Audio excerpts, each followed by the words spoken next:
Hey guys, how's it going?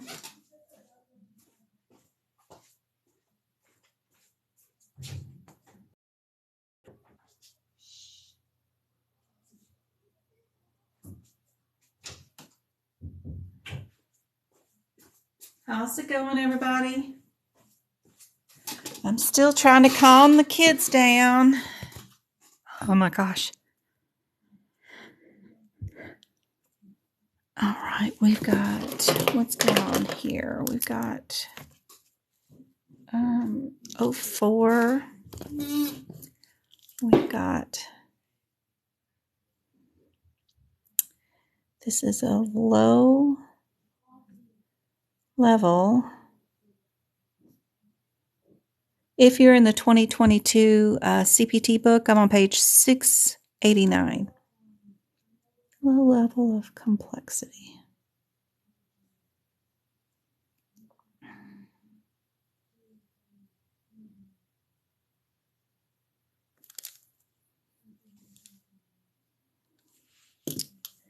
And then our 05,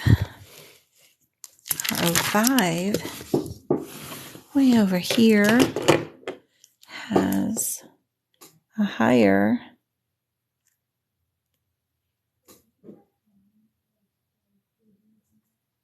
come on, write for me.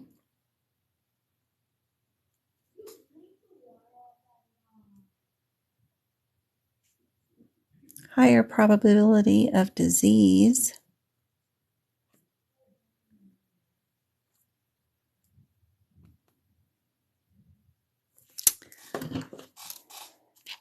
I said earlier today in our Discord that I had a dozen tutorings this week. I added 2 more. I got 14 of them. Oh my gosh. So I've got tons of tutoring this week. So it's going to be crazy. If I've forgotten anything, remind me. Please let me know what I've forgotten. If I did forget something. Let's see. We've got,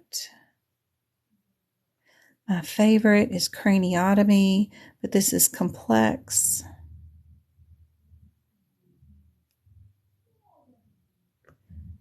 Complex and eval is what they're doing on this one, including our craniotomies.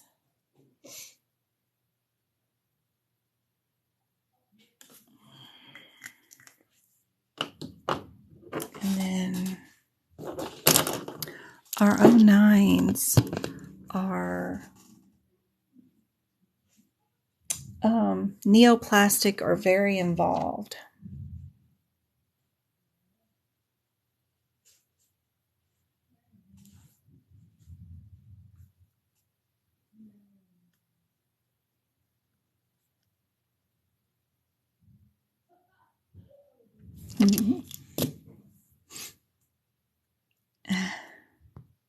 We have a place on our Discord too that has a room, by the way, over here in our free chat room. We do have sell your books right there, a room that you can go into and post your pictures and terms or whatever. And that way you don't have to pay, like eBay fees or something, but y'all can just negotiate together and work it out right there in your Discord room. And there's like 900 people on this Discord, so you got plenty of people to advertise to there too, by the way. Yes, I will be putting this McGiggles on YouTube. I got Friday nights on YouTube now, and Wednesdays are both on there. Today I did start out productive, but ended up very not productive this afternoon. Hey Rochelle, how's it going? Hey Contour Dream.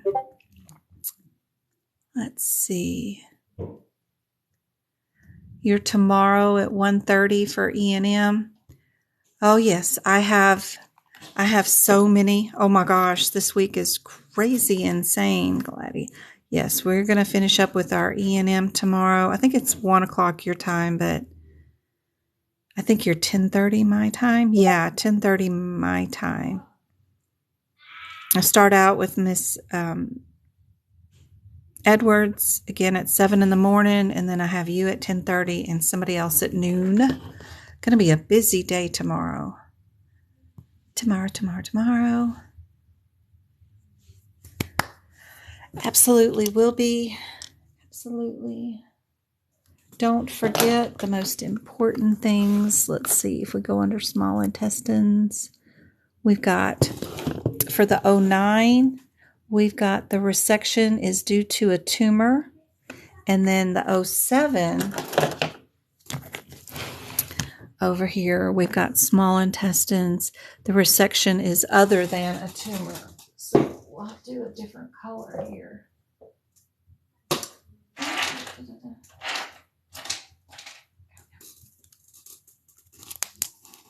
Other than tumor. Right there. Those are our differences. Pink and orange. Yep. We do an E&M. E&M is by far, if I tutor you just on E&M, those scores are always turnaround best on the breakdown scores.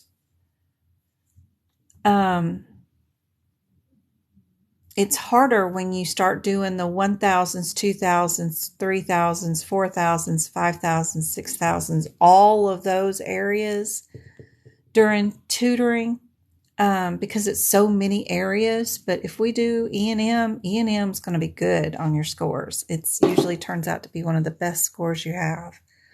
Tutoring with it is so cool.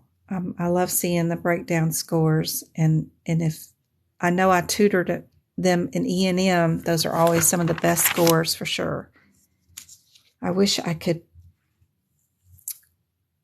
hyper focus maybe on the 1,000s, 2,000s, and all those sections, and just find, I don't know what I would need to do, like the 6 things that I know they're going to test on to be on the tutoring, and know which 6 questions it would be, because Integumentary is so big. It's such a big section. Are they going to test you on Moz? Are they going to test you on a fine needle aspiration? Are they going to test you on a adjacent tissue? Are they going to test you on the differences between simple and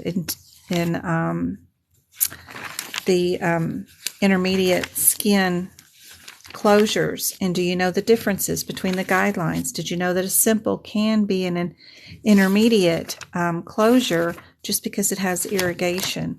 There's so many things in here. I wished I had it down pat so that whatever I taught, everybody made an amazing grade in Integumentary, just like they do in E&M. I want to fine tune each section's tutoring down to the way I've got it for E&M.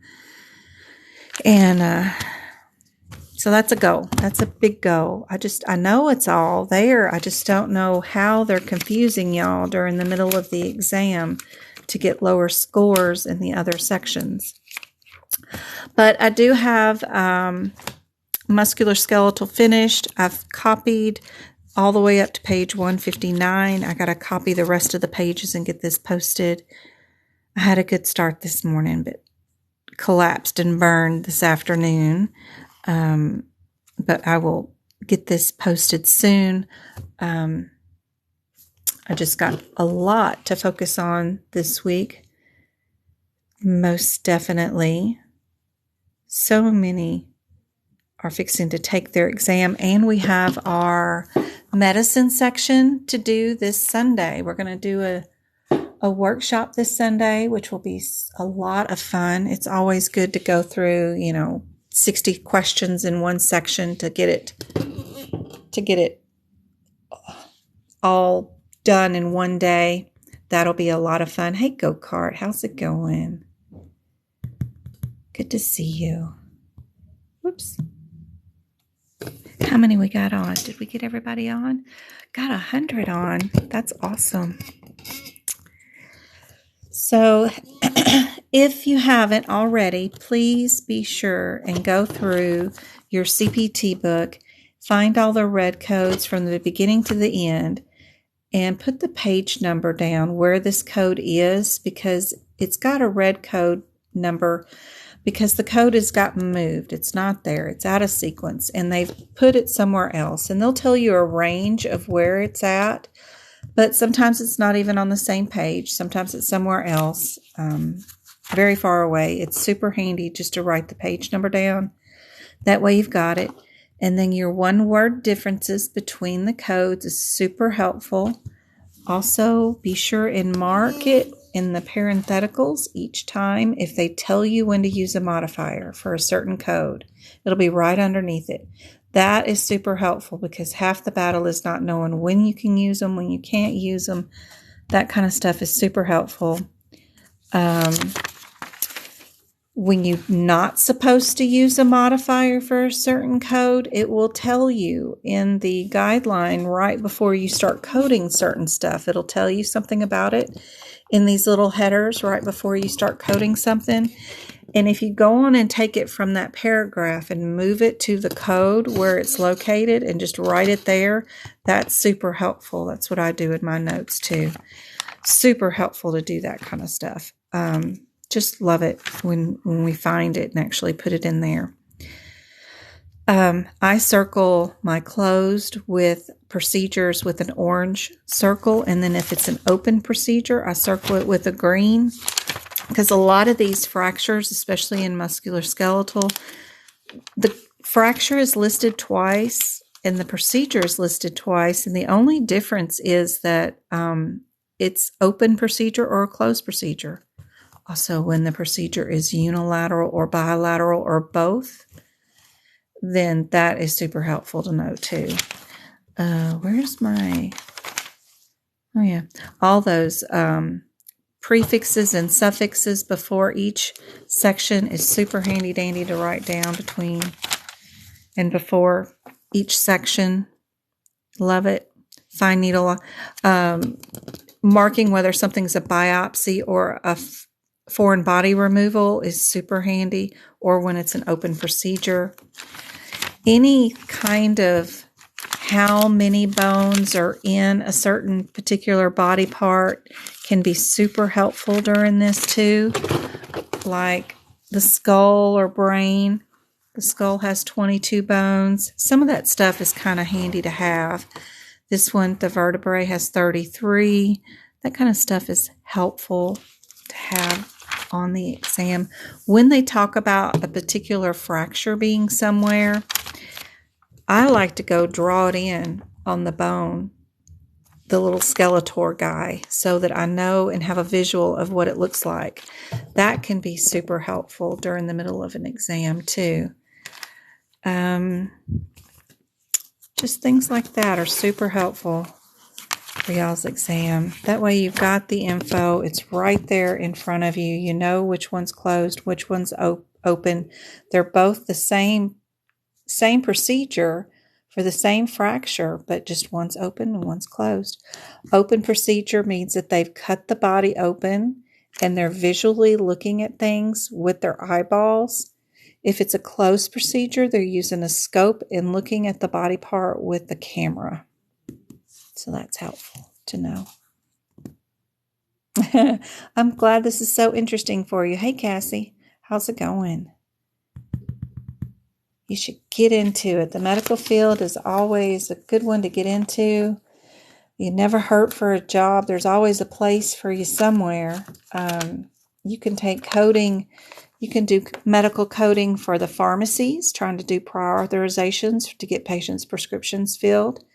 You can take your coding to working for ambulance companies or helicopter places that are doing life flights. They need people to code for them. You can do home health agencies, hospice. They all need coders. I've got one here in town that needs one, part-time in the office and then part-time remote in Arizona. But you got to be way up here near the casinos in Laughlin. So there's always things opening and need help. There's outpatient surgery centers are always needing coders.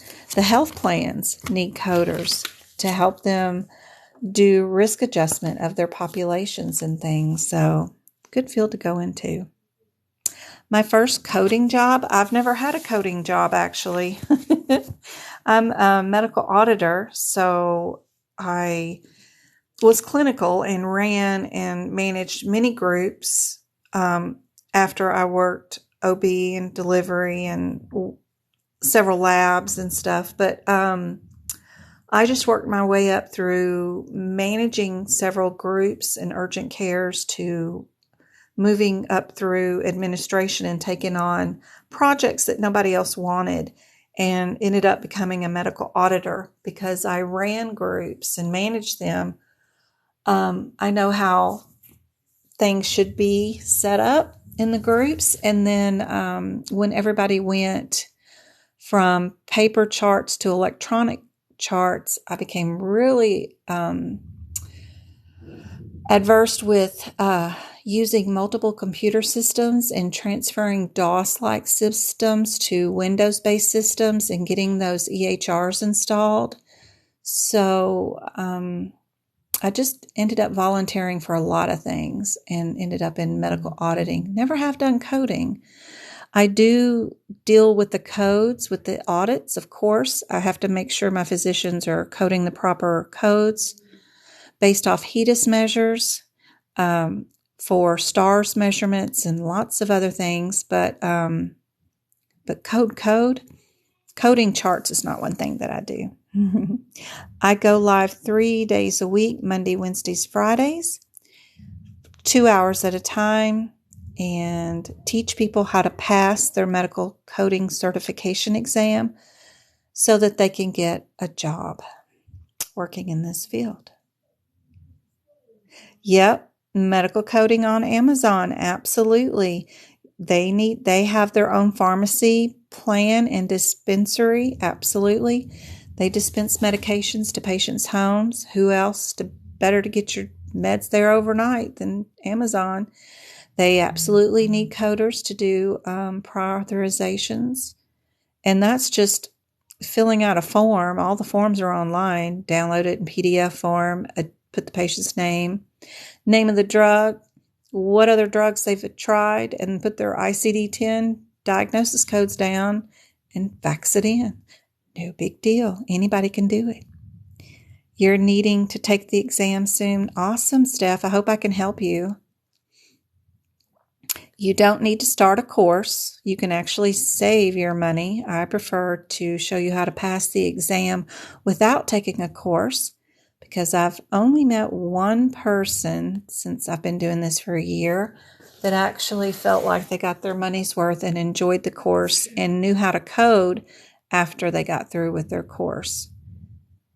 But you don't need to study. What you need to do is just prep your book. It is an open book exam. Thank you, Steph. And if your book is ready for the exam, you're just going to be running from code to code to code and picking out the right answer, because the test is already coded for you. You just need to pick out the right answer. And I can show you how to do that.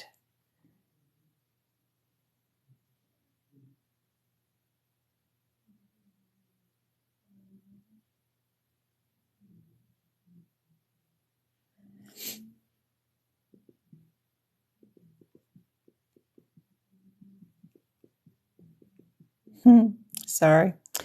Replying. Messages are going off like crazy. Thank you so much for all the roses. Yep, the exam is much shorter now. It's still a bit too long, I think. Registered nurses, their NCLEX exams are only 75 questions long. Why do medical coders need to have more extensive exams when we're not touching patients? And they can kill you pretty quick. So I don't think our exam is still quite right. I think it should be closer to 80 questions, but we'll take what we can get. At least it's not 150 like it was before, because that was really a grueling ordeal that you would need to recover from. Absolutely rough exam. even when you do know the material 100%. Sitting for a 6-hour exam, which it almost was, is even federally should be illegal. I mean, you get a lunch break, 4 hours of work, and it's just, it was way too long before. So I'm glad they changed it for sure. Absolutely. And I think it's way easier than it was. Yes, no study, no study. Just prep. Just prep. Your exam is in a week. Well, I hope you got your exam book, your CPT book prepped. Marking all of these things up will help you during your exam. All the do nots that say don't use this code with another code will absolutely help you pick out wrong answers really quickly. Yep. Those are super helpful. It says we will not use these codes with Ma surgery, which is over in Integumentary. Very cool to know that. Your exam is this weekend. Best of luck. Best of luck. I just had a bunch take theirs this weekend. One of them Sunday night, I think it was. So waiting to hear back. We should hear back tomorrow for sure on that one. We did tutoring Sunday, I guess it was. Or was it Saturday night? One of the two. And then they took their exam the very next day. All the days are going into a blur again. Getting so busy. So busy again. It's going to be busy like March. I had 2 more passes today that let me know that they passed. I've added another one to our April that passed. That was Luna Star. She passed on April 30th. She just found out that she did pass. And then Katie, she let me know that she passed too this week. So, yay. We had close to 30 pass in the month of April, which was great. June 18th, and I have got Jen's books notes, and I will get tutoring too. Ooh, tutoring is so full right now because I'm going on vacation the last week in May.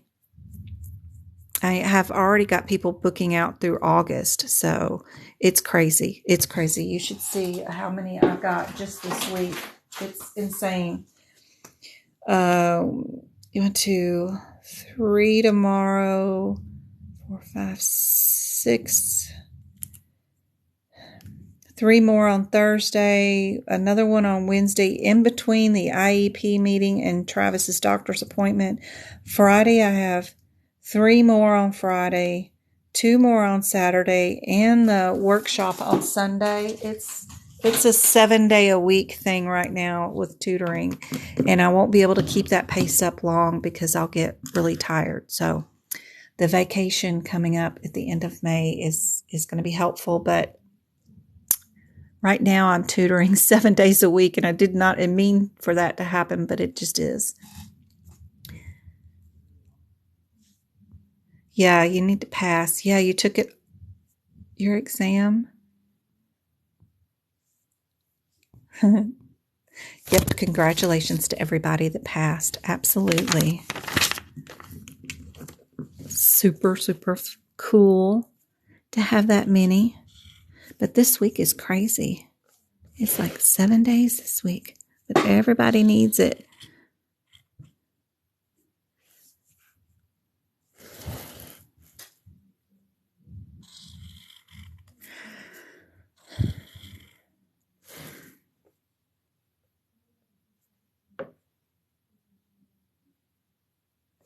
Got lots of do nots. When they tell you to use a code with another code, please be sure and mark that too. That is super helpful every time, because if you see it as a possible answer, it's super cool to be able to see it right there in person that you can use those 2 codes together. So that's awesome. Love it when they tell us.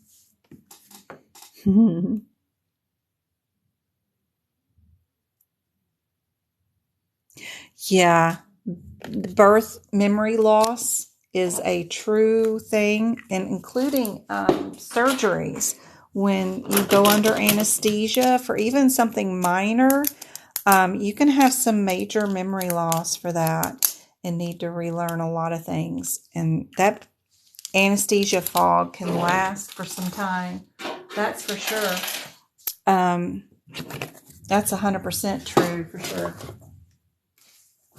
Just if you can possibly try to not buy another course, that would be awesome. Just hang with me. Watch my repeat lives on YouTube.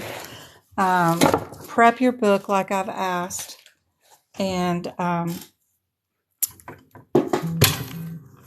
follow my tips and practice. And let me see if I can help you better than one of those courses and stuff. So, yeah, for sure.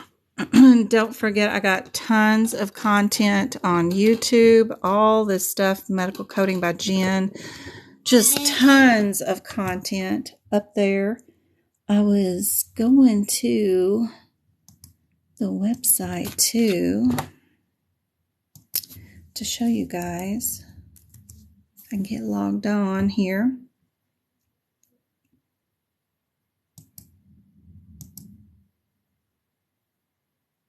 Be sure to go to my website, medicalcodingbyjen.com. Then you go to members only, go to book prep. It's all free. And then you look at these pictures. And then when you click on them, it'll give you instructions. What are you doing? Well, right here, I'm just fixing all those out of code sequences. There's nothing worse than getting to a code that's a possible answer, and it's not on that page, and you got to go find it. So write down the page numbers for all those. Be sure to mark your opens and your closes, your with and without. Be sure you know the differences between autograph or allograph, because there's a million codes in several different sections that they're going to say the graphs were one or the other. Autograph, sorry guys, means that you're in the driver's seat. It's your automobile. It's how I associate it. And that the body part that they're grafting is your body part. Allograph means somebody walked over. See the two sticks? I think of those as legs, and somebody walked over somebody else's body part to you and gave it to you for them to graft. So that's donor, and this is yourself. So that's helpful.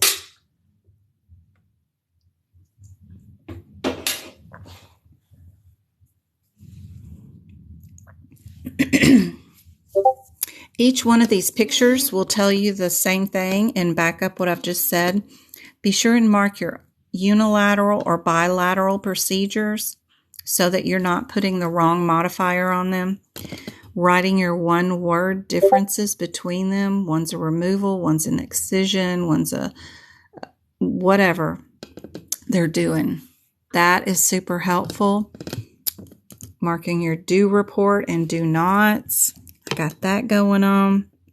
I'll also show you how to fix your anatomy pictures with the functions of each organ system.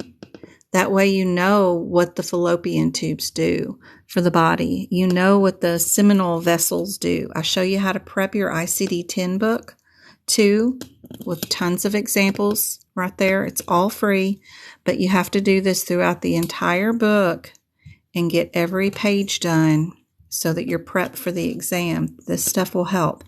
Then I've got these one sheet guideline things that will help out. This will tell you how to code sepsis in all 4 different guideline situations that will happen.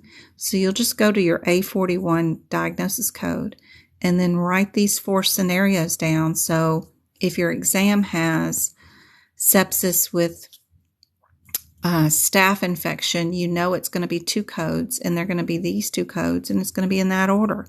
And then you can just pick out the answer. So those sheets are super handy. And all this can be found on my website. And don't forget about, what else do I have? The workshop this Sunday. If we go under book online, I've got the workshop for this Sunday. It's $10. it's going to be over medicine, the whole section. We're going to do a live like this, but it'll be on Zoom, and I won't be doing any visiting or bookmarking that day. It'll just start out with tons of questions, 60 to 70 questions back to back from practice exams questions, and then we'll just go over each scenario. How would I attack this question if I was doing this question during the CPC exam or ahima, whoever you're going through? And I'll show you exactly what guidelines are tied to those questions and how I would handle each question. That way you've seen every example there can be thrown at you for the medicine section. We'll also be doing some diagnosis code ones that are related to the medicine section and some E&M coding too, because you can't have a workshop without E&M, especially since the aapc's exam could be potentially 16 questions of that 100 question exam be about E&M. So I can't leave E&M out of anything. If you can't attend this Sunday, it starts at 2 o'clock Arizona time zone, which is like 5 o'clock Florida time zone. But if you can't attend, you get copies of the replay. So you'll get a password and log on so you can rewatch it if you pre-book. But that's the good stuff from the website. I also have some video book prep there for the digestive system. The rest of them are on YouTube, but I saved all the digestive ones right there so that y'all can view them there instead of YouTube. That's it. Let me find my thing for tonight and we can practice some questions. And get it up here on the right question where I started at for tonight. I had the most interesting questions that I found I thought were really neat.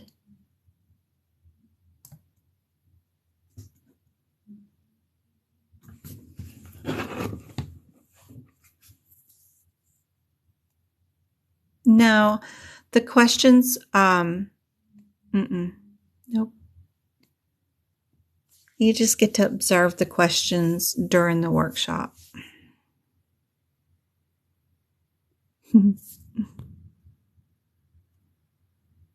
Yeah, overpriced schools. Don't pay $3,000. Oh my gosh, it's terrible.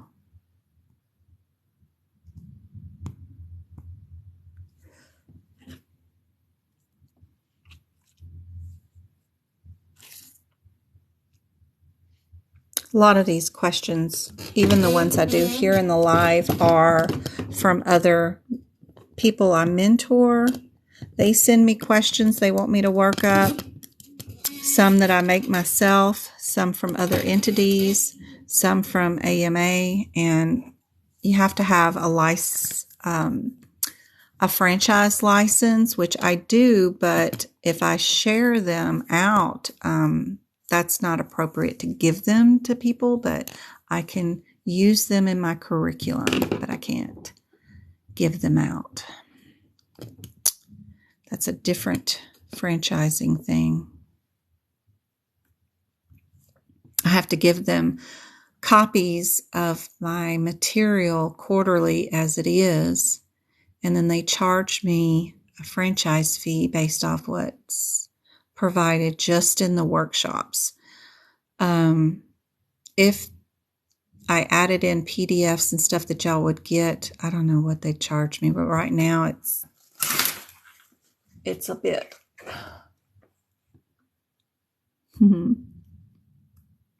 Me too, Tiff. I do too. I know it's rough out there. I've been doing this since April of last year, so I've been out there a while, but it's hard. There's so many out there suffering, and I'm just one little old person, no marketing team or anything, so I'm just, and I prefer to do it, one-on-one anyway, but it'd be nice if I could reach everybody, and before they hit that purchase button, they get some sort of memo. Hey, have you heard about Jen yet? That would be nice, because so many people are just And that's a lot of money. It's a lot of money. And it doesn't help you to pass the exam.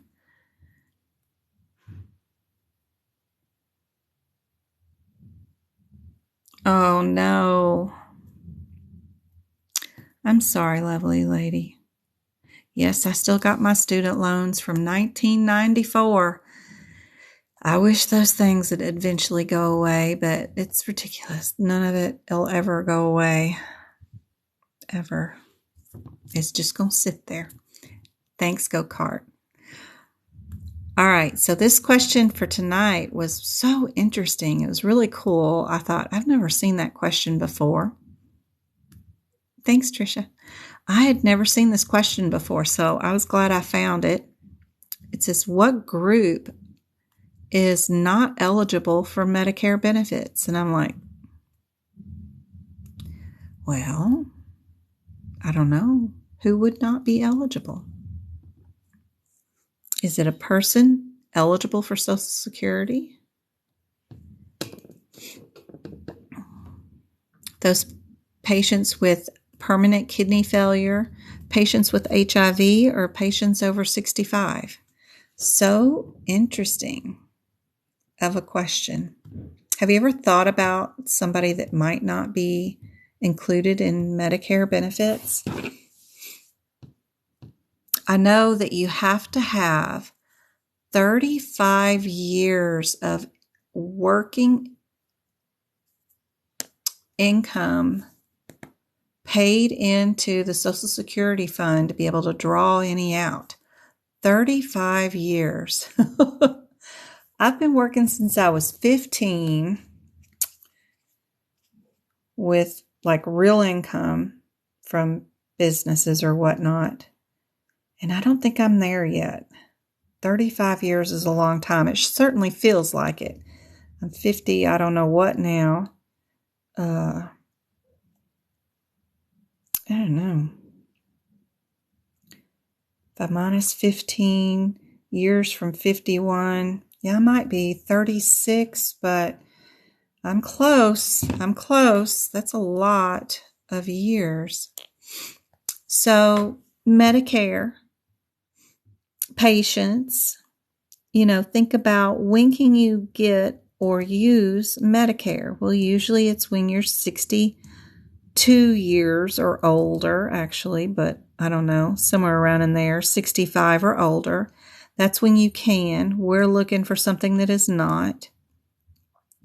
Patients eligible for Social Security disability benefits are on or can be put on Medicare.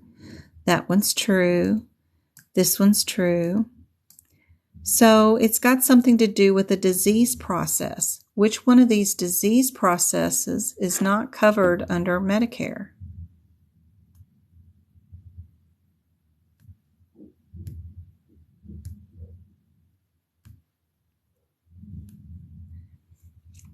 If you notice the word permanent right here in kidney disease, if you're in permanent kidney failure, then you'll probably qualify for Social Security disability benefits, which means that that's not the right answer either.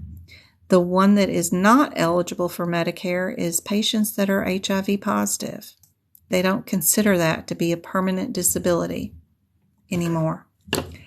So you have to meet one of the other criterias, like become permanently disabled for some other reason, be over 65, or have permanent kidney disease for them to give you Medicare benefits. I just thought that was wild. I don't know how many would get that one right the first time they ever saw it, so that it was a good one to share. So the answer is C. Good job.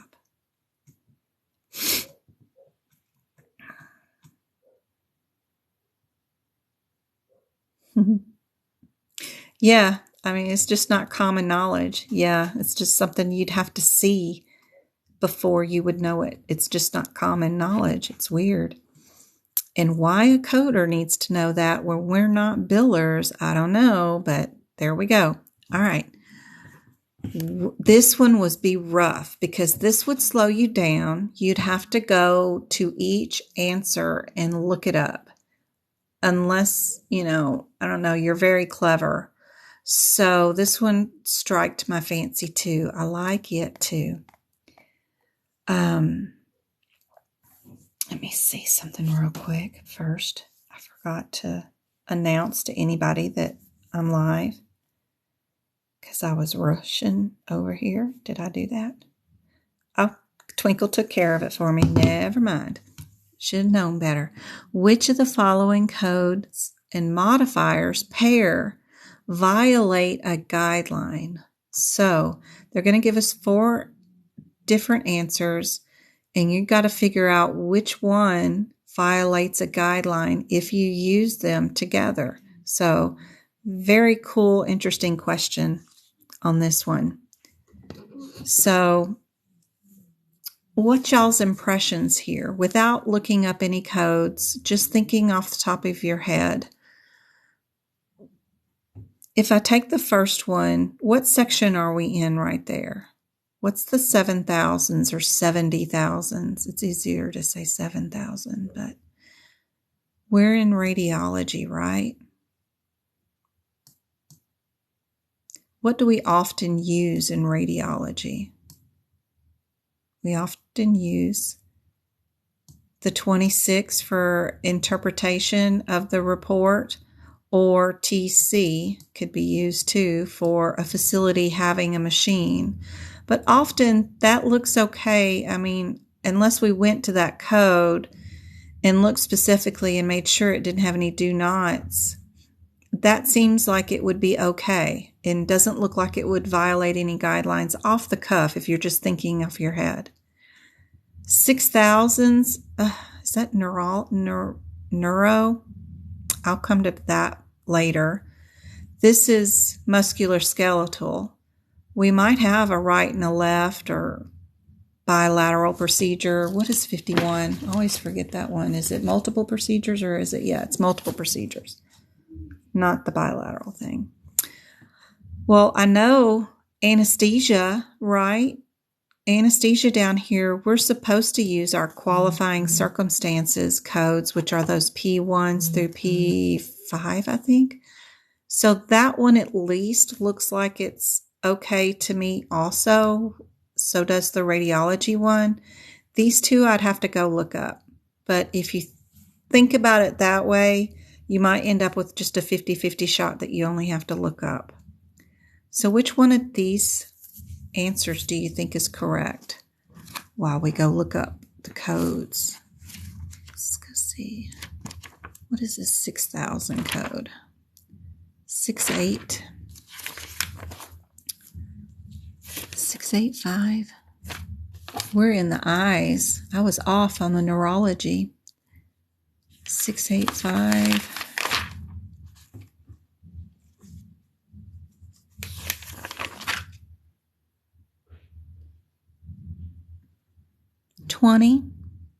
We are in excision of a lacrimal sac, which is a tear duct.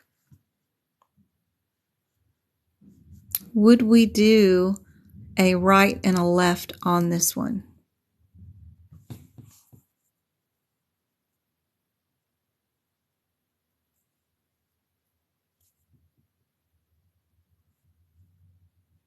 What do you guys think? How many eyes do you have? You have a right and a left eye, right? So that means you have a right and a left lacrimal tear duct too. So that seems reasonable too. So the only one that's probably the right answer is going to be our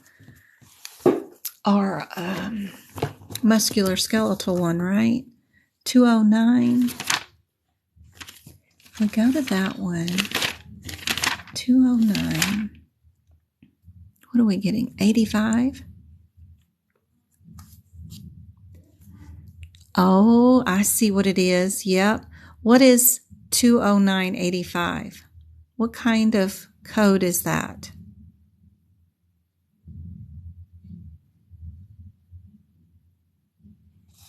Oh, Lord, don't start with your spinny world of death thing. Okay. What kind of code is 20985? There you go, Karina. Always, Shelby, Casey, very good. It's an add-on code. It has a plus symbol in front of it. What do you never add to a plus symbol code? You never add the modifier 51, because if we needed to code multiple procedures of an add-on code, the one with the little plus symbol in front of it, we would hit the times button and would do ×2, ×3, whatever. Those are the ones that we always times, and we don't add that 51 modifier. Perfect. We might have to add a modifier at some point. I don't know what we would use, but I know the 51 is wrong. A lot of times the 50 is wrong too. We're not supposed to use it, especially in Integumentary.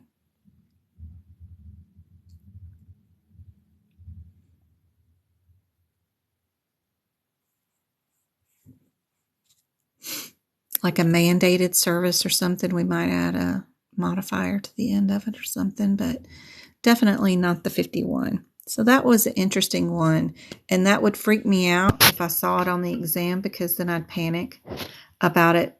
Do I know all the guidelines for every single one of those sections?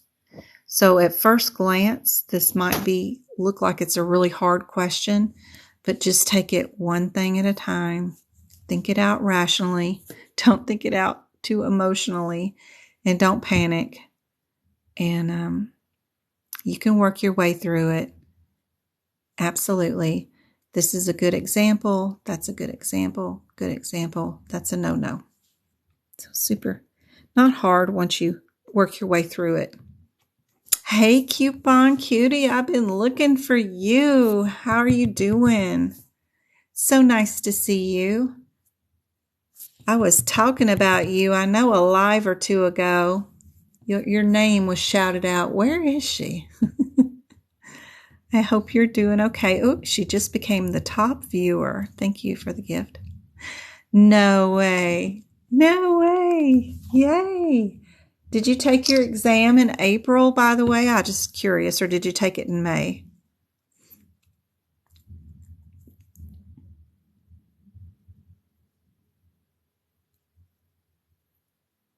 That is so cool. I remember my first time seeing her in my live, and I said, girl, you know what I just did? I bought toothpaste. You did? You took it on April 27th and 28th. I can add you to my birthday month. My birthday month ended up with so many people passing. Oh my goodness. Yay, I get to add you to my total. That is so cool. You increased my birthday month. I'm going to have to I got 2 more today plus you. That makes 3 more. I may have toppled over 30 people passing in April. That's like my highest number for my birthday month. So yay, you get to be added on to my birthday month. I'm so happy, so proud of you too. Very good. Good job.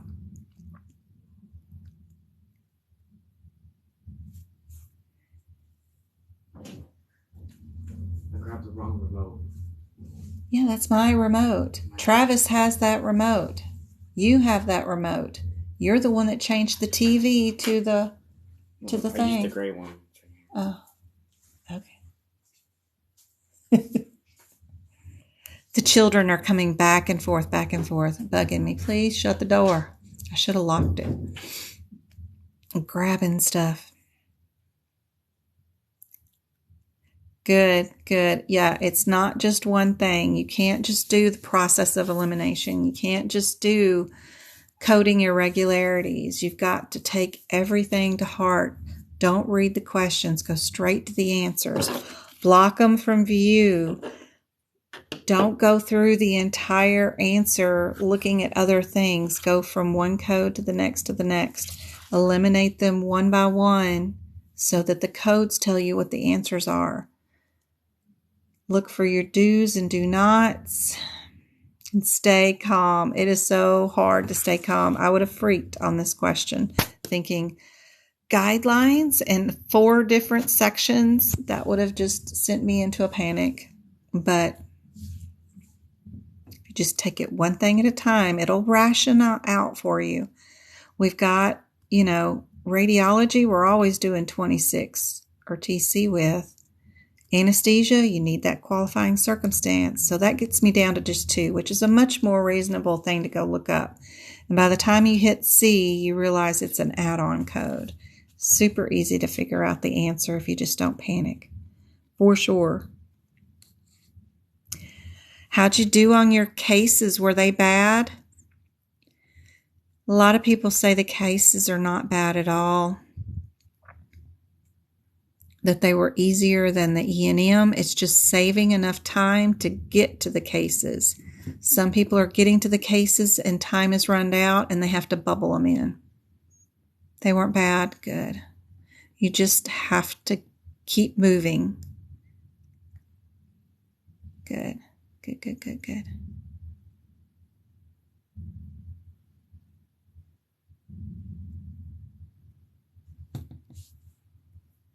That's awesome to hear. You've made my night.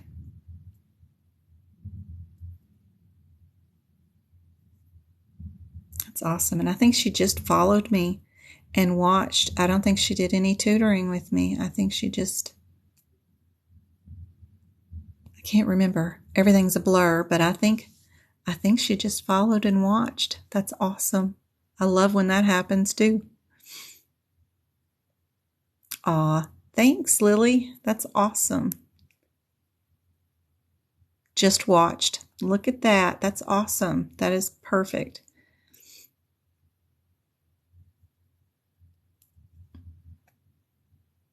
Is that a Sith Lord as your picture, Lily? Because I love it. I'm a Star Wars fan, and you sort of got this Sith coloring going on over there. I love it. All right. What have we got going on here? We've got, yes, it is. Oh, that's awesome. That's awesome. Obi-Wan is coming out in 2 more weeks. I can't wait. My Disney Prime will never come off my Verizon bill because of this crap they keep coming out with, but it's all really good. I really enjoyed the Mandalorian series. Then the Bounty Hunter that they just did because it tied in with the Mandalorian. And then now they're coming out with Obi-Wan, so nothing I can do.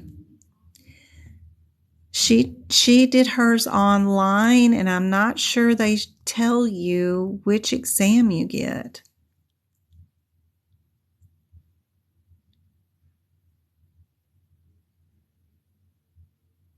I just love it. The Obi-Wan's going to have some Darth Vader in it too, so that's going to be even cooler.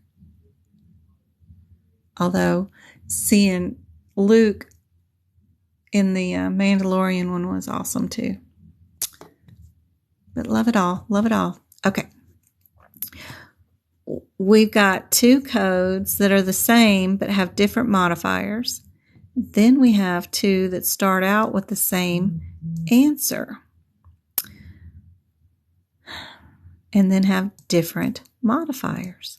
Looks like we've got a difference between the 24 and the 79. That might be an easier option. We just keep the correct modifiers and then we can move on from there.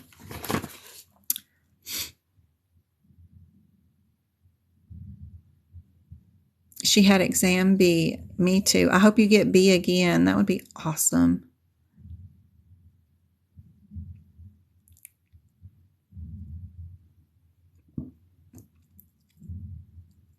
Lots of them are preparing for the CPC exam. Some of them are ahima or NHA. Modifier 24 is to deal with evaluation and management of stuff. Are we doing an evaluation or management with some of these codes? Some of these codes, maybe not, maybe so. We do have our 213 and all that. Our 74 is our outpatient after anesthesia going on. Yes, the exam C is pretty technical. It seems to be more technical, more highfalutin words. But that document I got, the ones that where people tell us what's on the exam, some people have had the C exam and they've told us pretty specific exactly which vocabulary words are on there, which CPT codes are on there ahead of time. If you just at least go to those codes and prep every bit of information you can find on Google about those codes so you can tell the differences, and then write all those vocabulary terms in there, if you do get exam C, you'll have the answers there. A lot of them, at least 70% of them, gotta be, because they're remembering a lot of stuff. Yes, they are worth practicing if you do it correctly. Like this exam question right here is a practice exam question. If you understand why the right answer is the right answer, and you actually go to the code and make notes out of what words were used in the practice exam question that made it correct, and add that to the code, but then you also go to the wrong answers and look at the wording on the ones that are wrong and make notes about what's different between the wrong answers and the right answers at the code level. Even if it's got an ICD-10 code in here with it and a CPT code, if you put both examples in both books and you work up the wrong answers too, meaning you go look up all the wrong answers and write down whatever the differences are, that is super helpful. You can't just keep taking the practice exams that you purchase from them and just memorize, oh, this one is C, this one is D, this one is B. That's not helpful. What's helpful is to go through there and put their verbiage down. If they say the answer is a subsequent hospital visit, and then you don't go in there and write down the word yesterday, or the patient was admitted 2 days ago beside that subsequent CPT code that they used as the correct answer, then you're wasting your time with those questions. It is super helpful to actually really go through every word in those questions and put that data into your CPT book so that the next time you see a subsequent hospital visit, you can tell that it is a subsequent one, because AAPC doesn't change their verbiage. They're going to say the same thing, even if it's a different CPT code. There's quite a few under subsequent, but they're going to use the same verbiage: other day, yesterday, last 2 days, a follow-up. Those things mean subsequent.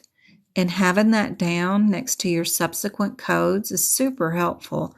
Plus, it's reassuring. If they were admitted yesterday, that's another cool phrase that they use. Following day is another one of their key terms. All that is from their practice exam questions. That way, when you go in and see the real exam questions, many of them are those practice exam questions.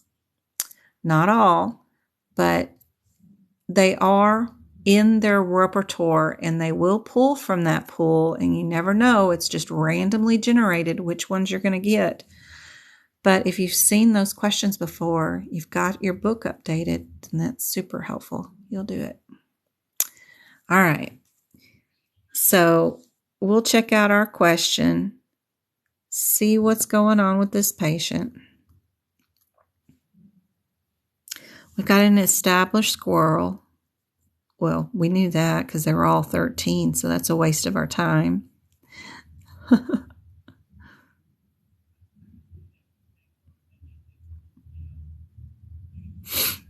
Looks like she's asking the patient to look at something other than what she's there for her post-op exam. So you know there's going to be 2 visits for today. She's going to be coded for her post-op visit.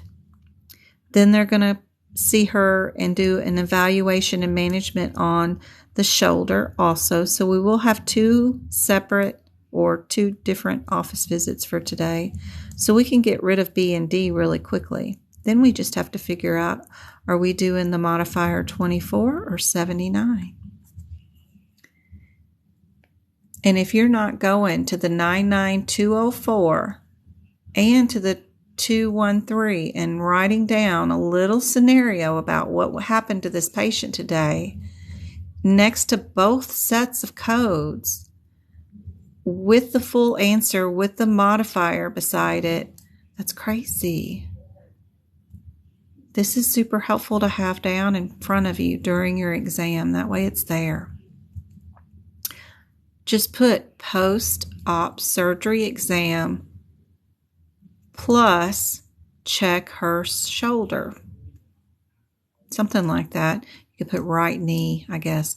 Right knee post-surgery exam plus new chief complaint, new CC, check her shoulder equals 99204 plus the 213 with the modifier. Then you could do that over at the 99213, have both of them down. Super helpful.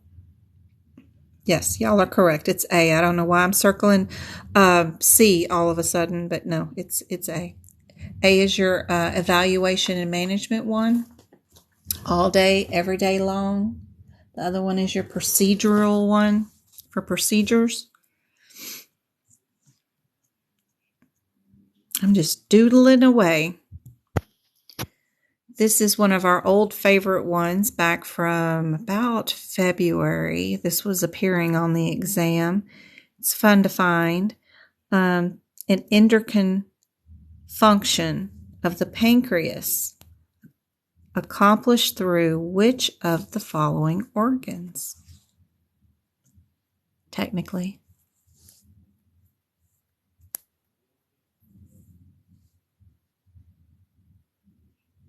What does the pancreas work with in your body to fix something?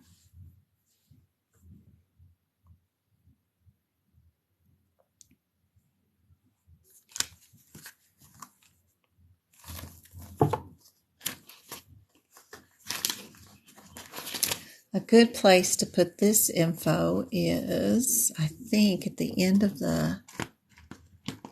is it urology or is it male reproductive? They always put the endocrine like as last thought of stuff. There.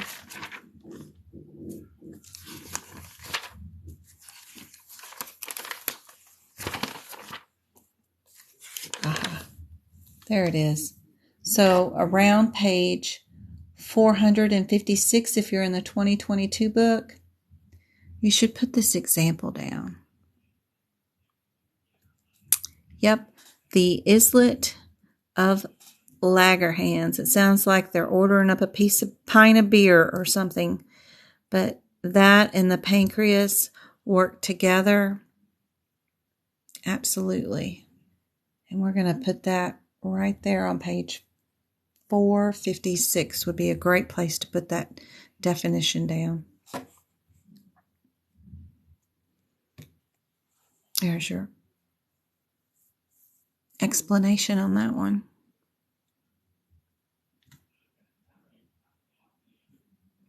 It's not insulin, but it's glucagon, which is a hormone to help regulate insulin.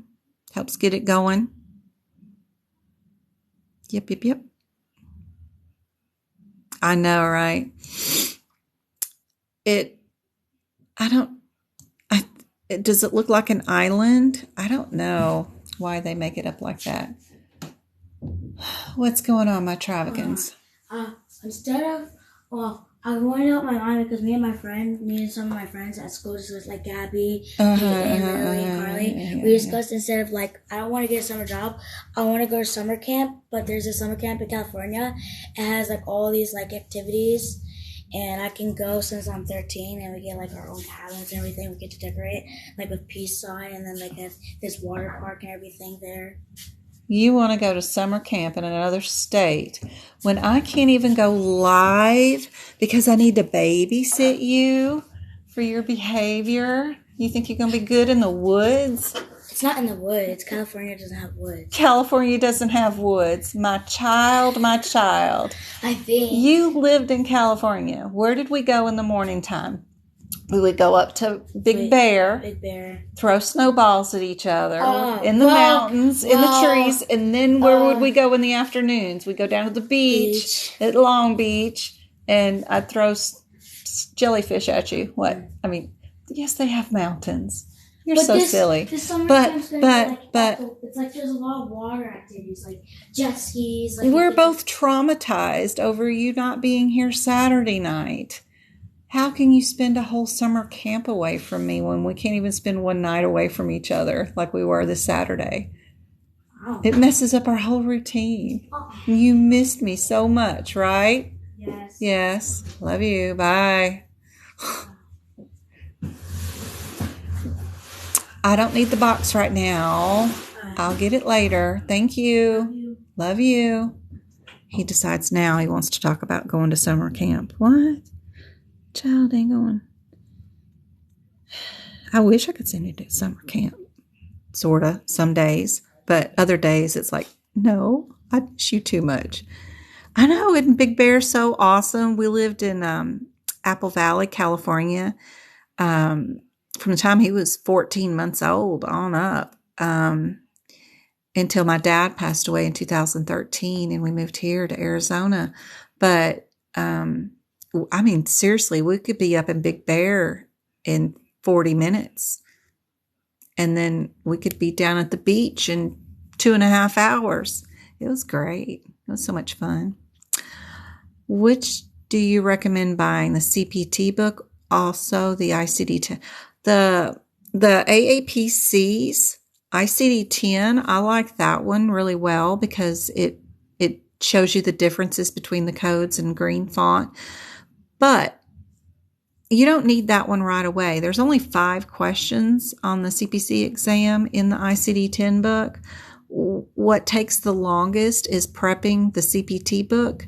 Get your CPT book, and it doesn't matter what version you get. I always get the AAPC version just because it's easy to order when I'm renewing my annual membership there. I just order the next year's books at that time, and then I don't have to worry about it, and they just come to me whenever they get done. And I only get them because I need to update the notes for you guys. I don't need these. When you get a real job in the medical coding career, you don't use these paper books anymore. Everything's online. You just kind of Google your code is what you do, but it's in a computer system. Anyway, you don't need them anymore. But if you're starting out right now, just get the CPT book. You can get prior year's diagnosis code book and HCPCS book. That'll save you some money instead of buying all of it all brand new, because it's super expensive to do it that way. Just get last year's books on those 2 things, but get current year of CPT book if you can. Yeah, Amazon, $30. Perfect. Yes, I've seen people find current year CPT books at their Goodwill on $1.99 days. So try there too. Salvation Army, anybody that gets donated stuff, go see if they got it. Yep. Marketplace, yep, sure can. And I've got people in my Discord group, which if you have not joined, we have a sell your books room in there too. So somewhere around in here, sell your books. Yep. And all these rooms have such good info for you guys. I was in anatomy today, I think. I posted some cool pictures for you to add into your books. So there is just so much really good information in these. This page alone has 3 answers to Exam B's CPC exam test right there, that one picture. So if you're not in my Discord, you missing out. Please join. Please join. It's free. There's nobody tracking you. I don't send you any crap. You can go find whatever you want, but that's the Discord number. And the link's here in the TikTok bio, by the way. Okay.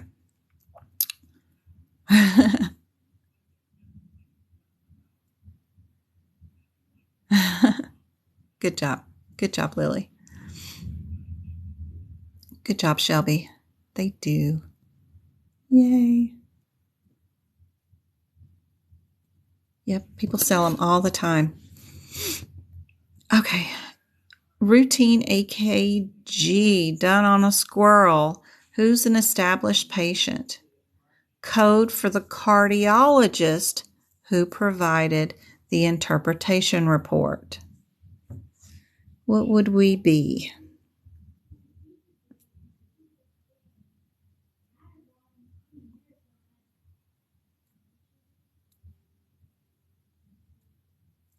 Yep, they're always naming things after themselves.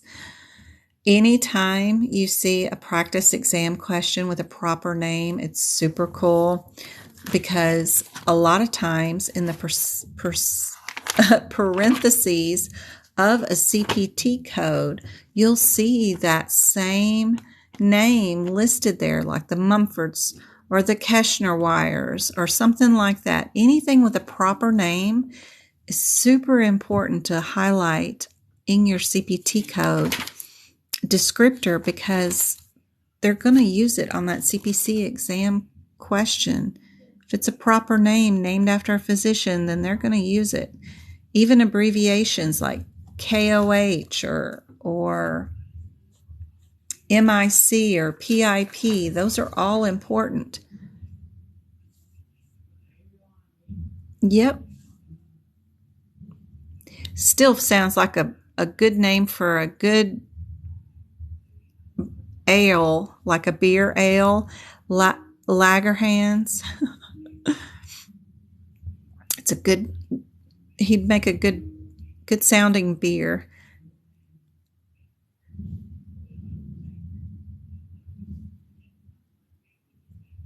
How's it going? Good to see you. Love the pink ears. Those look so cute. I think it's a headset. Oops, no, not going to end there. All right. Have y'all got your EKGs done? Which EKG would do for a cardiologist interpreting a report? You've got a difference between two different codes. What's your difference between the 3000 and the 3010? These are all in the medicine section. These are going to be part of questions back here. It's just a hodgepodge of a hot mess back here. This question was on my CPC exam when I took it, and I had the roughest time finding it for some reason. Is it out of sequence or something? I'd pretty much given up by then because I couldn't find any codes in Lab Path or medicine, and I'd already sat there for 5 hours and I was done by the time I got to the medicine section. It's like, no more. I was like, if I didn't see it, I just guessed my way into that.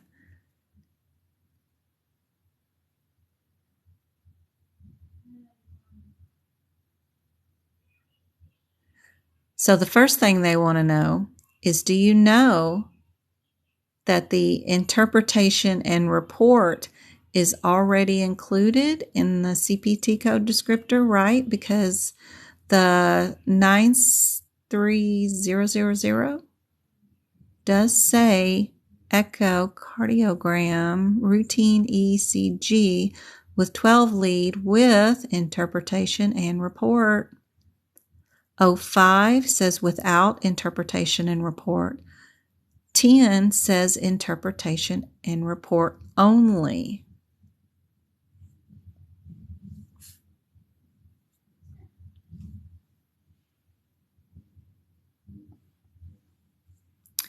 So we've got an EKG done.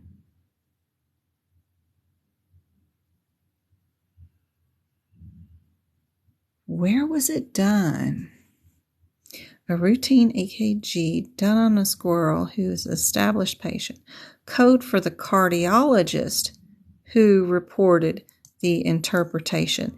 It doesn't say that the cardiologist did the EKG at the same time. You see how sneaky they are? If the cardiologist actually did the EKG also and interpreted, you would have the 00, but it wouldn't have any modifiers at all. So what they did was some established patient's doctor sent the EKG for a cardiologist to do a report only on. And that's all they did. And that code already includes the interpretation. So your answer is C. Yep. This one's very tricky. So be sure and pay attention to your CPT code descriptors and your question, that it doesn't mean that they did the EKG, it just means that they interpreted it.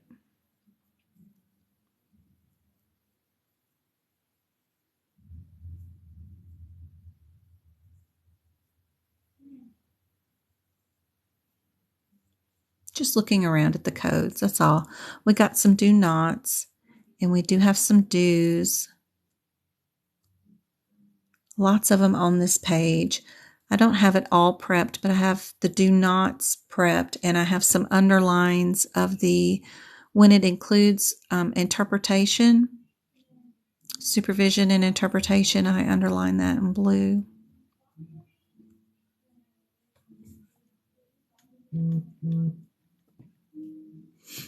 Modifiers, or place of service. I always forget which one this one might be. Sometimes it's place of service, isn't it? Yep, place of service. That's right. What is our place of service code for a surgical procedure at an ASC? If you don't know what your abbreviation means, you can look at the abbreviation page, which is the last page in your CPT book. It's the back cover. If it's not listed there, be sure and write it in. Hey, moms, how's it going? It's good seeing you. Guess what, moms? Guess who passed? Coupon cutie Leah. She passed her CPC exam on April 26th or 27th, so I get to add her to my April list of passing people. That's awesome. We also had 2 more in our Discord today. It was super cool. Yep, we had Katie and Luna Star. It's so awesome.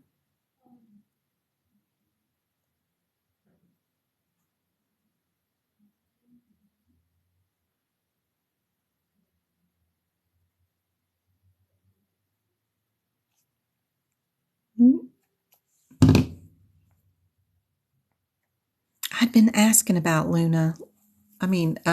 Coupon Cutie recently too. All right, anybody know? Yep. Everybody saying C all over again? It is C. It seems like every answer has been C lately. That's crazy. Okay. More medicine. I'm getting into the medicine gear. I want to make this Sunday, workshop really a good one. Lots of questions in our medicine section. Explain a lot of the guidelines and what's going on here, especially with some of these codes, because some of these codes back here in the specialty area of 933, they're just TC modifiers, not the 26. TC will go with your building. So if it's brick and mortar, that's who gets a TC, is a building. And then your other difference about that modifier 26, This is a human being. Let's say your surgeon is removing something from your body, but while he's removing it, he can actually slice it, dice it, put it on a microscope, and look at it like a pathologist would if he sent it for lab and path under a microscope during surgery to tell you whether it's cancer or not, because he holds 2 medical degrees and can get that done at the same time. He would get the 26 modifier. So 26 modifier is a human being. TC is a building that has like fancy equipment that most people don't have, like those proton machines or super fancy cardiologist office that does his treadmills and even easy heart casts in his office with fluoroscope or something. Then they get to use the TC or 26 modifier also for their equipment being in their building. Anyway, I hope that helps. Lots of people need help in medicine. It's a hot mess back here with just everything from eyeglasses to even cardiology is back in here again with heart caths and angios and stuff.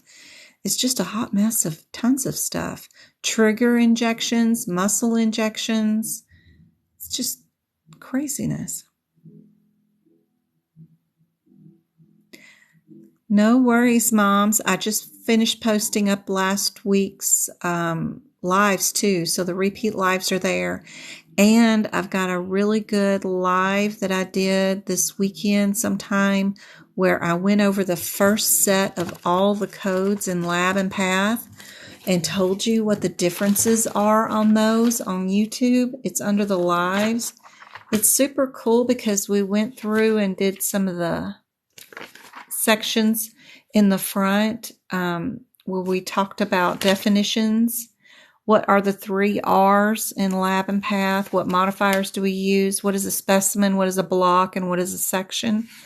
Then I went into the panels and told you about those. And then we went individually by every code from like 80328 all the way to 80375 and told you what types of drugs each one of those was looking for. Whether it was an epilepsy stuff or NSAIDs or testosterone or sedative meds. That's really kind of cool. That way you'll know the differences. So those lives are out there free for you on YouTube. Go find those. I am super busy this week. I can't do a live on Wednesday, and I've got 14 people to tutor between now and Friday. It's crazy. Plus the real-time job and these boys of mine and life and my mom and everything else. So it's going to be a really crazy week this week, guys. I've got Travis's part 2 of his school district. I'm suing for them things.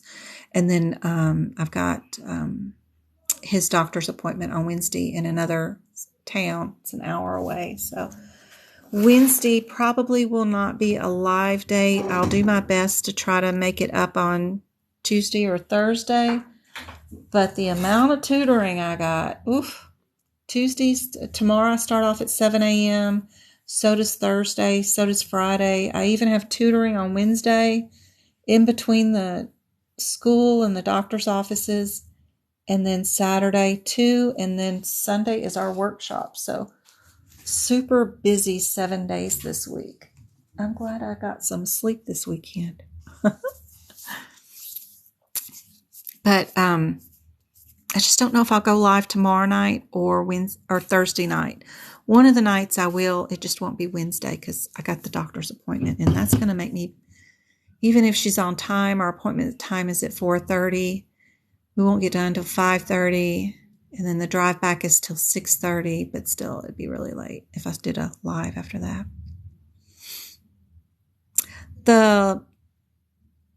The live for YouTube, I don't think it should be just like, it should just say book, book. Let's see, book. it should say, oh good God, I don't know how they come up. There we go, book prep. Lab Path book prep. Should be that last one that was the hour-long one, because I started it. I started it 2 day. It's from the same day. They're both 2 days. One of them's only 16 minutes. And then it turned the camera where it wasn't doing something right, and I had to stop it and then restarted it. I hate that. It's so frustrating. But that hour one, yeah. This is the beginning where I tell you what the differences are in just the the bundled ones, whatever those are. My brain is dying right now. And then the what is the specimen types, the blocks and all that stuff. Yeah. Sections versus a block versus a specimen. And then we go into the panels. That's just the first 16 minutes. And then I had to stop it and restarted it. And then when I restarted it, we went over the differences between the dipsticks and the instruments, and then started in on those definitive drug classes, and then told you which kind of psych meds they were, some of the name brands, uppers and stimulants, those kinds of things, SSRs, amitriptyline, all that kind of stuff, phenzos and benzos. But that's that one right there. So that's a good one. Whoops, it's going to start talking to you. Good gracious. But anyway, that's a good one. And then I just posted Fridays up of the live that we did on Friday. And I'll post tonight's up too. So let's see if we were doing this 3-3 thing. I know we were in a section where some of these can be TC, but I don't think we can have a I don't know. Let's see. These are more hearts. If we're doing the 03, I know this is the way they're born. It's a congenital issue if it's the 03, according to my notes. And then the 15 is a TEE. So that's our differences. Esophagus, and then this one is a congenital issue. And they usually are doing this like an ultrasound over the top of the chest, like you would an OB in delivery. Everything's over the top of the chest when they're doing that test. The 15 is congenital too, but they're using a probe that's going to go down inside the esophagus and go do the ultrasound through the esophagus behind the heart. So that's our two differences. This was like a wand on top of the chest. Then this one is like a camera that goes down through the throat and into the throat, but behind the heart, and does the ultrasound thingy, whatever, that way. So let's check out and see what we're doing.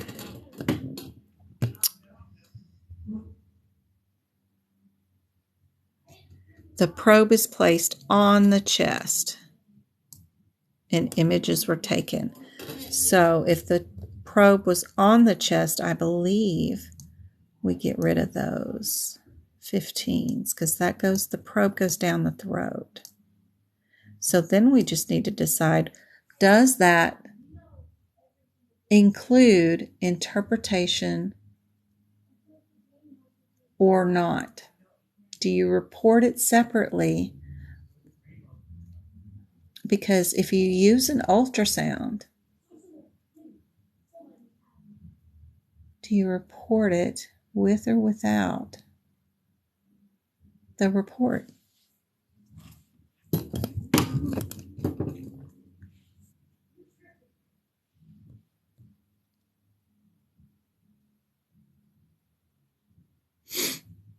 Is what for everyone?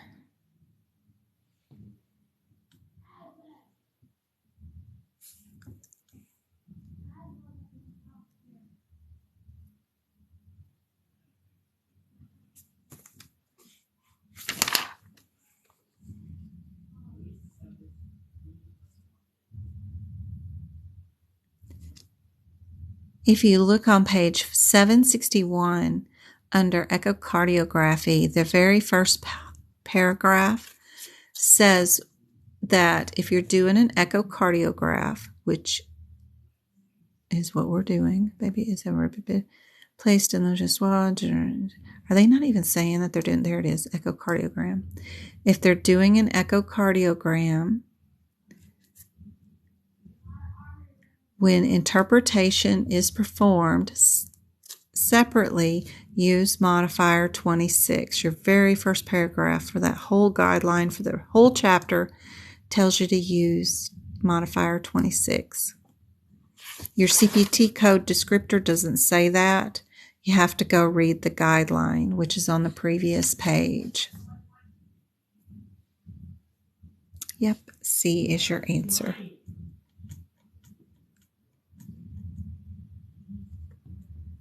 All right.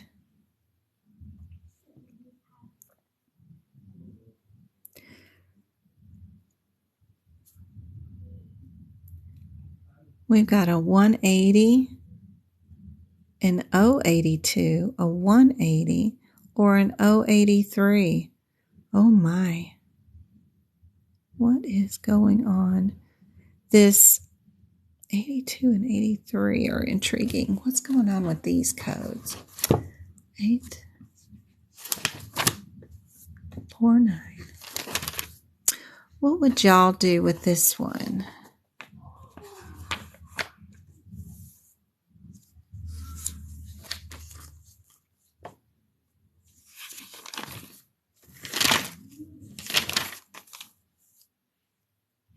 Let's go with B and D. 491. What is 491? 491. Where are we at? Ooh, these pages are so worn from me messing with them all year long. 49180 is a biopsy abdomen. We're under excisions and destructions. Excisions and destructions. We're withdrawing fluid from a cavity. Does that sound like a excision or a destruction? Which is our header, which is on the previous page. This says biopsy.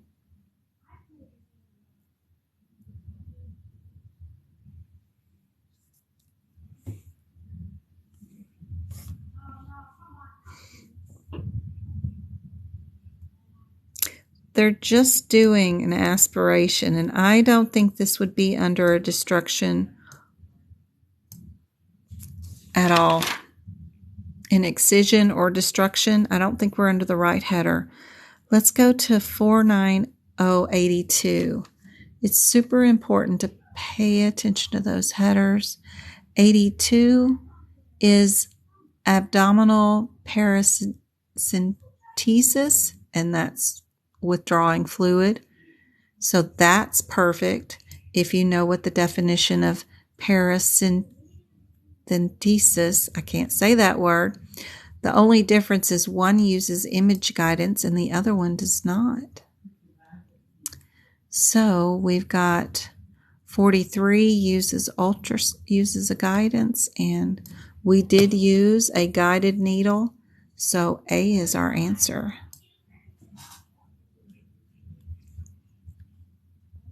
You just need to have that definition down beside paracentesis to know that you are doing an aspiration. That's what that word means. That's why prepping these CPT codes is so important ahead of time. All right. Or at least checking out the question and knowing the headers. You know, we didn't do an excision. We didn't remove anything other than fluid, and that's just an aspiration. So definitely would not be under that header that's right before those codes that say excision and destruction. That's for everything on this page. And the very next code is that one right there. So I know I'm not under that. The codes that we did pick are underneath the abdomen, whatever, perineum. Yep. And there's our paracentesis. And that is withdrawing fluid. Yep. All right. Anesthesia.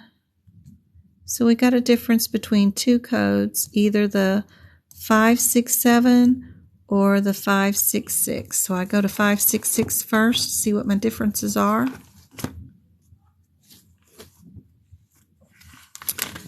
You'll only have 4 questions on the exam for anesthesia.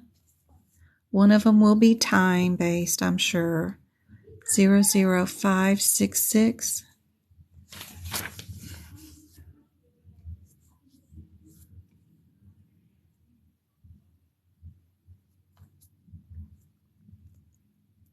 .566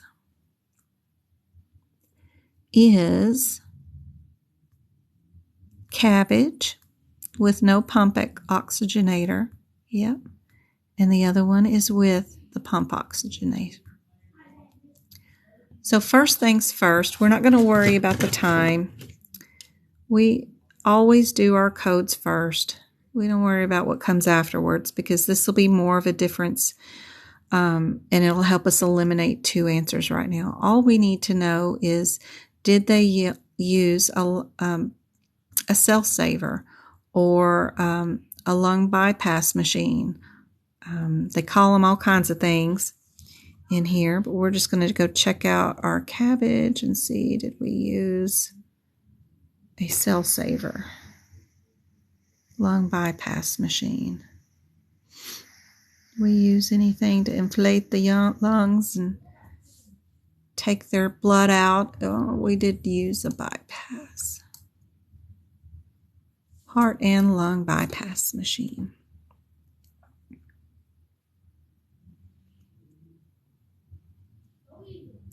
So since we did use a lung bypass machine, we will get rid of our 66s.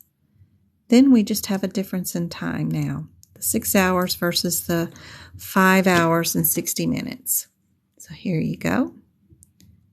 What would y'all do? Did we do 5 hours or did we do 6 hours?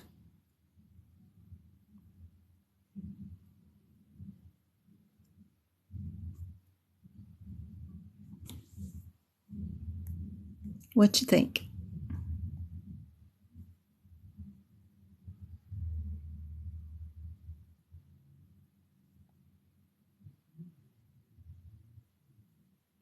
What I always find handy to do is just get rid of the surgical time. I just get rid of that and not even look at it. Anytime it says anything about surgical time, we can just get rid of that. We're never asked about surgical time. We're only asked about anesthesia time. And anesthesia time is so much easier. That's just 6. Yep, perfect. Perfect. Good job. Yep.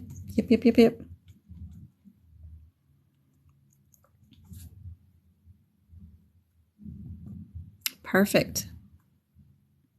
All right, what do we do here? We got 14 and 17 and 21 and 24. They're all super close. Goodness.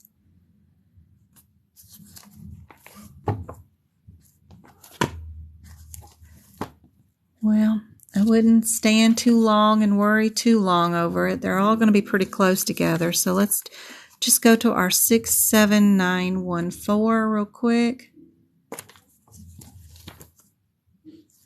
679. We're doing something in the eyes. Of course, we got the eye modifiers here too. This probably be a difference between the 24 and the 21 since we've got the 2 E's that are the same, right? Yep. And just get rid of those 2 then. What's our differences between the 21 and the 24? 6, 7, 9, 21, and 24. We've got stitches or stripping is what our differences are. Those are the notes that I have in mine. The 24 inside the parentheses is what's the most important thing you should have highlighted. And they have a tarsal strip. And then under 21, they just have suture. So that's a stitch. So let's see if they're stitching or stripping.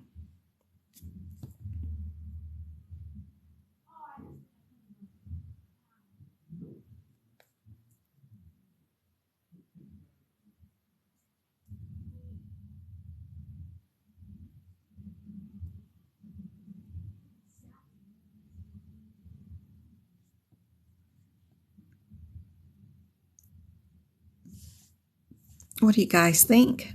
Do y'all see any stripping or stitches? They did do deep sutures, but they also did stripping of that lateral tarsus, which is in our 24 code. Yep. So we'll pick B. Yep. And move on to our next one. And it's so helpful if you go to that 21 and write down that it's stitching, and that on the 24, you could write down stripping. You could also write down about it being in the inferior temporal region too. That kind of stuff. They don't change their vocabulary between questions. And even if they change the answers, they're not going to change their vocabulary. They're going to reuse those words. Right. We've got a nice collection of codes, but I think these 72s are the fastest ones, right? Closest, fastest to get to. Let's go see what our differences are between the 57240.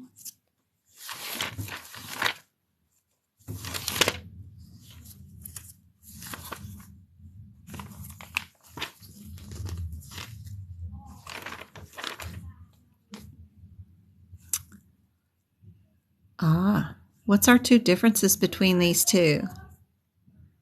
What's the two differences? My camera is just listing.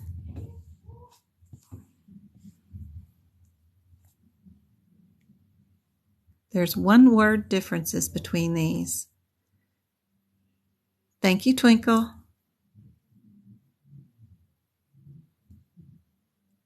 Anybody know? What's the first word in each CPT code descriptor? Super easy on this one.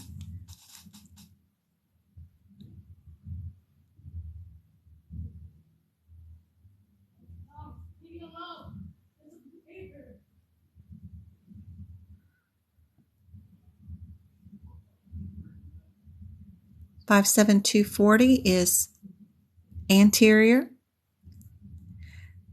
And then 57250 is posterior. So what that means is anterior means your bladder is pushing through the vaginal walls because that's on top of you, going from belly button down. But if you're posterior, then that means the rectal muscles are going through the vaginal wall. So that's posterior, going from your backbone through. So that's helpful to know, anterior or posterior. So we just need to look for the words anterior or posterior in our question. Instead of reading the whole thing, let's just see if we're anterior or posterior.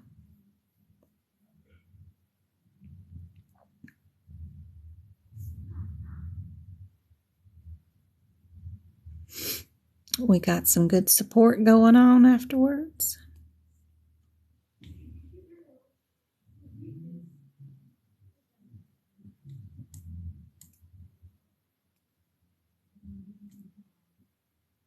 Rectocele. Yep. Super easy, guys. We're going from the back side to the front. Yep. Perfect.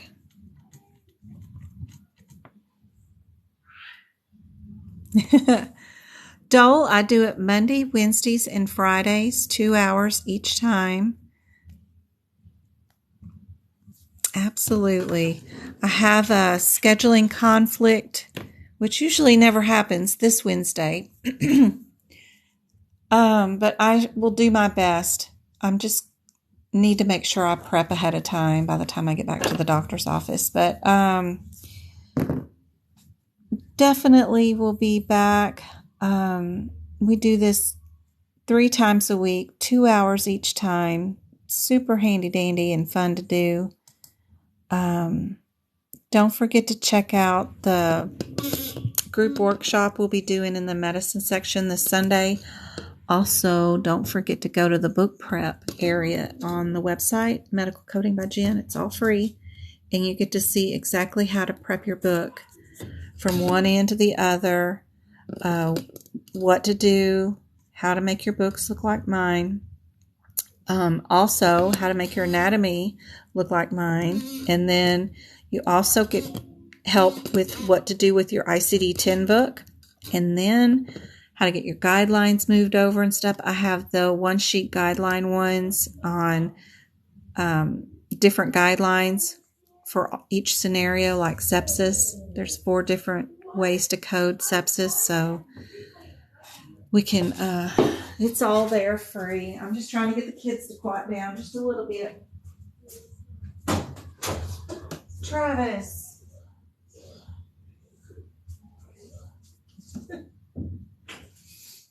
Ooh, voter registration cards come in or something. I don't know. Something about our voting registration came in, so that's cool. Oh, I guess it's about that time again. What else have I got here? Our Discord group is super handy dandy. Don't forget about the YouTubes. Everything's on there. Even the lives that I do that are repeat on there are super handy. The last 2 for the Lab and Path are just book prep. I show you exactly what I write down beside each code right there. That's super handy. What else can we do? Let's see. What other kind of questions do I have that we haven't done? Ooh, those are so much fun. When we get Infusaport, we love that answer because it's one of our favorite cardiology ones. And if you just go and write Infusaport right next to the 36561 code, every time aapc does an Infusaport, they will say Infusaport, and you'll know exactly which code it is for the cath. Exactly. Every time. Super handy dandy. Go write that beside that code. I do have prep for hip picks on my website at the shop. I have all my hip picks notes in one document. It's $16 right there. It goes through every bit of the hip picks books and shows you which codes are normally on there and what I have written down beside each one and what other info you might need, like what does hip picks stand for? When does it update? Quarterly, it's not yearly, that kind of stuff. I even have one for ICD-10 book prep for diabetes. It's there. Repeat workshops are there for cardiology and E&M if you still want to view those. Those are there. Some of the notes are there. Most of those are on Etsy, but some of the notes are there. If I do put the notes here, they're cheaper here than they are on Etsy because I don't charge you the Etsy fees. You know, they're extra on Etsy. They keep going up on their fees, but I don't. This is my own website, so only the credit card company capturing fees but that I pay for that. So they're a little bit cheaper on my website for right now. I'm trying to put it to where I can do all the notes in one big file, but it's hard to find space for all that at one time. Anything else? Oh, all the social links are there too. Even if you don't sign up for the website, I have the free tab that'll show you where the Facebook group is, the TikToks, the YouTubes, the Discord group link right there. You just click on that and you join in on the Discord. The live schedule is there too. Anything y'all need, all the social medias are there too. So that's helpful.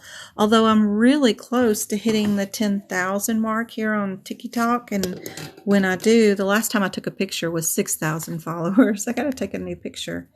It'll be 10,000, which will be cool because instead of getting 10% of y'all's flowers and stuff, I'll get 40%, which is cool. Right now, after a year of y'all's gifts and stuff, let's see, I have to go under settings. The balance is $28. Looky there. We're getting on up there. We're going to use this as a grant for free notes or free tutoring or something for somebody whenever we get enough in there. But I never have withdrawn anything, but it's getting up every little week. It's going up even more, but it'll go up even more when I get part of the creator fund or whatever that is. Once I hit 10,000, I'm getting close. That'll be fun. So whatever y'all can do to share that, we'll end up with more of the pie that way instead of it all going to TikTok just about. I think we only get 10% unless you have enough followers. Any other questions before I go? 57250. What was the note beside the code? Okay. 57250. Posterior is my note. I also have the rectum is pushing on the vaginal canal. On the 40, the 57240, I have anterior. And then I have repair vaginal wall due to prolapse of the bladder and the urethra. The bladder and the urethra are pushing through because we're anterior to the vaginal wall. And then the 50 is posterior. So the rectum is pushing through the vaginal walls. And those COLPORR, AFIs, are repairs of the vaginal wall. And if you don't know that word means repair of the vaginal wall, then that's one of our anatomy questions on the CPC exam for sure. They always ask that question. Yep. Can please share the website, medicalcodingbyjen.com. Yep. It's right there. medicalcodingbyjen.com. The links are here on TikTok too. I got if you go to my profile picture, you can click and there's a link tree that'll take you to all the links too. My email's there, but you click the black line thing and it'll open up the link tree where Instagram, Pinterest, copies of my notes, repeat YouTube lives, the Discord, it's all there, and then scheduling tutoring and workshop and book prep replays are all there. So they're all in the linkies too, in the TikTok linkies. But that's the website. Everything's under Medical Coding by Jen.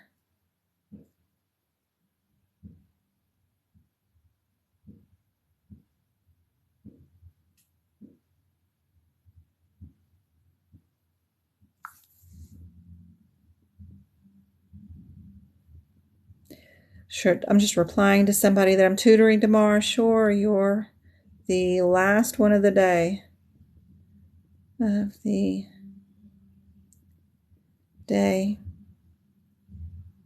No problem. She's going to give me 15 minutes. No problem.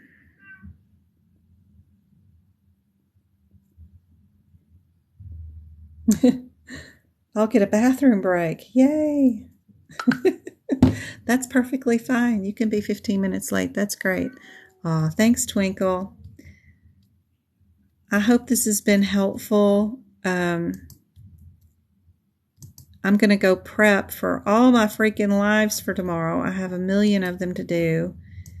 I got 14 this week to do. It's scaring me a little. I'm going to go prep for some of this and get this put away so that I have everybody organized, their own Word document and everything they wanted to go over. That way I'll feel more accomplished for this week, so that I just have to log on to the Zooms and already have everything prepared. So I hope this has been helpful. I will see you guys back.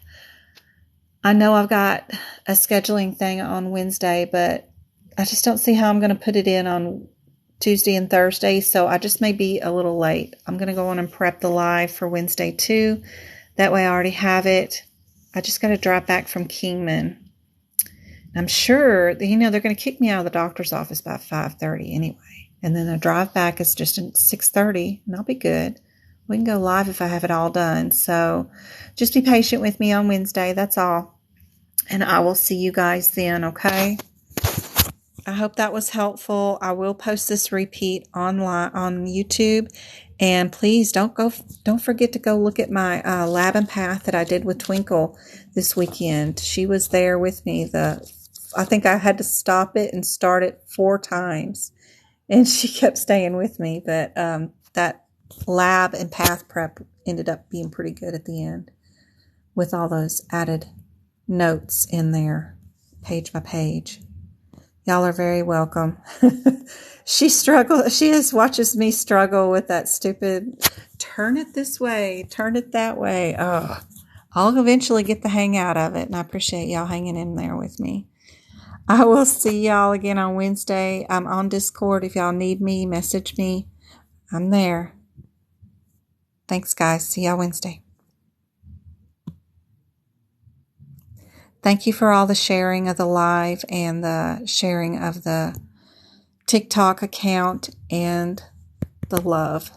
Always the love. I really appreciate it, guys.